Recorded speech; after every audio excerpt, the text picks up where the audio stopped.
Mesdames et messieurs, chers abonnés, bonjour. Chaque année, la journée du 21 mars est consacrée à la trisomie 21. Et pour respecter cette tradition, nous avons jugé intéressant de proposer une émission consacrée à cette malformation.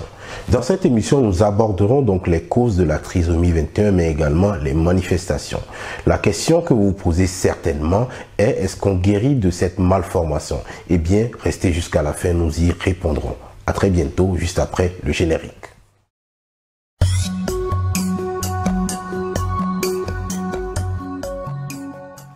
Selon la littérature, la trisomie 21 aurait été découverte par un certain Jérôme Lejeune. Cette affirmation est-elle partagée de tous? Eh bien non, je vous explique. Dans les années 50, il n'existait pas de laboratoire pour la culture des cellules. Et c'est une certaine Marthe Gauthier qui mettra en place un laboratoire artisanal qui lui a permis de découvrir que les enfants dits mongoliens ont 47 chromosomes au lieu de 46. Toutefois, étant donné qu'elle n'avait pas d'outils sophistiqués pour photographier sa découverte, Jérôme Lejeune lui aurait proposé de les photographier dans un laboratoire mieux équipé. C'est comme ça que Jérôme Lejeune annoncera cette découverte toute seule en octobre de la même année. Cet éclaircissement ayant été fait, nous allons aborder maintenant ce que c'est que la trisomie 21. Mais nous allons faire un peu de génétique puisque la trisomie 21 en est intimement liée. L'être humain est constitué de 46 chromosomes qui sont répartis en 23 paires.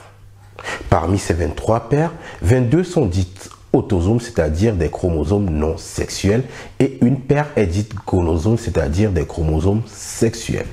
Si tu as fait un peu de génétique, tu sais que les hommes sont constitués de chromosomes sexuels X et Y, et les femmes sont constituées de 2 chromosomes X. Ce que nous venons de décrire ne correspond pas à ce qui est observé dans le cadre de la trisomie 21.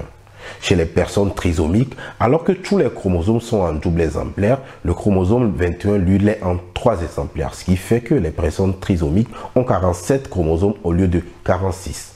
Alors, est-ce que cette pathologie peut être détectée? La réponse est oui. Grâce à une échographie et à une prise de sang, un dépistage pourrait évaluer la probabilité que le fœtus ait ou non la trisomie 21. Ce dépistage au premier trimestre combine 3 facteurs. Le premier élément est la mesure de la clarté nucale du fœtus. Il s'agit d'un espace situé au niveau de la nuque du fœtus à cette étape de la grossesse. Un espace trop grand peut renvoyer à une anomalie chromosomique. Deuxième élément, le dosage des marqueurs sériques. Il s'agit d'une substance sécrétée par le fœtus dont le taux peut être mesuré dans le sang de la maman. Un taux bas ou élevé peut renvoyer à une trisomie. Troisième élément, l'âge de la maman. Il est important de noter que le risque de trisomie augmente avec l'âge. Nous y reviendrons à la fin pour plus d'explications. Après ces résultats, après ces données, les spécialistes obtiennent des résultats sous forme de probabilité. Si la probabilité est inférieure à 1 sur 1000, le dépistage s'arrête puisque les données ne sont pas suffisantes pour un risque de trisomie. Alors que si les données sont comprises entre 1 sur 1000 et 1 sur 50, votre spécialiste vous proposera des examens complémentaires. Et pour finir, si les données sont supérieures à 1 sur 50, votre spécialiste vous proposera directement un examen ou des examens de diagnostic. Alors, quelles sont les manifestations de la trisomie 21? La trisomie 21 se manifeste par une déficience intellectuelle qui, selon les cas, peut être légère ou modérée, mais également des troubles de la croissance et les troubles ou une insuffisance de la tonicité musculaire. On note également la présence de certains éléments morphologiques tels que le visage rond, les yeux en amande, mais également les pieds et les mains plus petits. Alors, quelle est la cause de cette malformation? Il n'existe pas de code évident puisqu'il s'agit d'une malformation chromosomique.